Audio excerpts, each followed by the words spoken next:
Some vehicle cards, depending on if you're prompting for odometer and you have this configured, will have a maintenance option.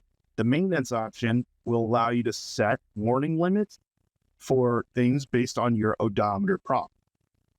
If, for example, you want to be warned at a certain odometer value for an oil change, then you could set a prompt here for, or set a limit here for that oil warning.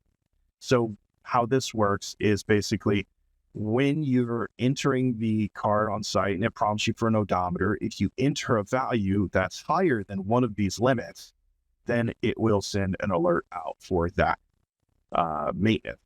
So in this case, if we're going to send an alert on the limit, then it will send an alert here.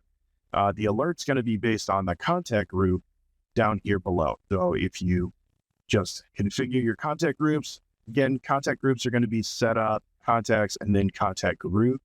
If you don't do that, or if you don't know how to do that, we'll have another option for you in this tutorial on how to set up contacts and contact groups. But here you're going to basically configure any of the limits that you'd like. We have a warning limit and we have a no fuel limit.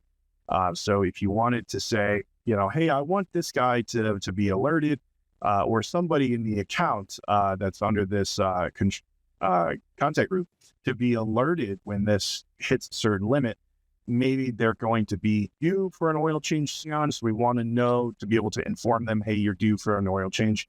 But if they already know that, maybe 60,000 miles is too much, we need them to be here to get that oil change. You can set a no fuel limit. So they hit that odometer, boom, they're not able to fuel. You can also invalidate the card when it hits this limit.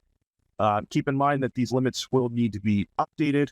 Once those alerts get triggered and you do the oil change, you want to come in here and update the card, put in the new odometer value, and change the limits to the next range that you would like.